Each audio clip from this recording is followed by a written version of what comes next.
தோனியின் கண்களை பார்த்தால் பயம் வரும். களத்தில் எப்போதுமே அவரது குணம் இதுதான். ஷிகர் தவான் பகிர்வு. செய்தி புனல் நேயர்களுக்கு வணக்கம்.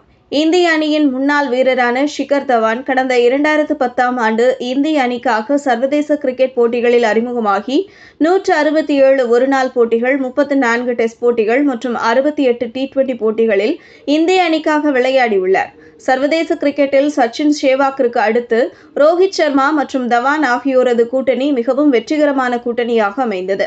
இடது கை துவக்க ஆட்டக்காரராக அற்புதமான மாற்றத்தை வெளிப்படுத்திய ஷிகர் தவான் மிகச் சிறப்பாக விளையாடி வந்தார். இருப்பினும் கடந்த சில ஆண்டுகளாகவே அவருக்கு இந்திய அணியில் வாய்ப்பு கிடைக்காததால் கடந்த ஆண்டு ஆகஸ்ட் மாதம் சர்வதேச கிரிக்கெட் போட்டியில் இருந்து ஓய்வு பெற்றார். அடுத்ததாக துவங்க இருக்கும் சாம்பியன்ஸ் டிராபி தொடரின் அம்பாசிடராக ஷிகர் தவான் நியமிக்கப்பட்டுள்ளார். அவரோடு சேர்த்து 2017ஆம் ஆண்டு சாம்பியன்ஸ் டிராபி தொடரில் விளையாடியிருந்த பாகிஸ்தான் அணியின் கேப்டன் சப்ரஸ் கான், ஆஸ்திரேலிய வீரர் ஷேன் வாட்சன் மற்றும் நியூசிலாந்து வீரர் டிம் சவுதி ஆகியோரும் அம்பாசிடராக நியமிக்கப்பட்டுள்ளனர். இந்த நிலையில் சர்வதேச கிரிக்கெட் போட்டியில் அறிமுகமான போது தோனியின் தலைமையின் கீழ் விளையாடுவது குறித்து தவான் வெளிப்படையாக சில கருத்துக்களை பகிர்ந்து கொண்டுள்ளார். இது குறித்து பேசிய அவர் கூறுகையில், தோனி எப்போதுமே களத்தில் அமைதியாக இருந்து வழிநடத்தக்கூடியவர். வீரர்களிடம் அதிகம் பேசவும் மாட்டார். அதுவே தோனியின் பலமாக இருந்தது. இருந்தாலும் தோனியின் தலைமையின் கீழ் நான் விளையாடிய போது அவரிடமிருந்து நிறைய கற்றுக்கொண்டேன்.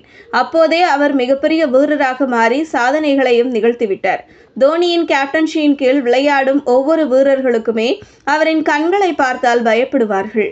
அவர் சத்தம் போட்டு ஒருபோதும் நான் பார்த்ததில்லை. அதுதான் அவருடைய பலம். ஆனால் அவர் கண்களை பார்க்கும்போது நீங்களே பயப்படுவீர்கள் என்று கூறியிருந்தார். மேலும் விராட் கோலி குறித்து பேசிய தவான் கூறுகையில், தோனியை காட்டிலும் விராட் கோலி முற்றிலும் வித்தியாசமான ஆற்றல் கொண்டவர். இந்திய அணிக்குள் ஃபிட்னஸ் கலாச்சாரத்தை முழுவதுமாக கொண்டு வந்தது விராட் கோலி தான் என்று அவர் கூறியிருந்தது குறிப்பிடத்தக்கது. இதுபோன்ற செய்திகளை தெரிந்து கொள்ள செய்தி புனலுடன் இணைந்திருங்கள்.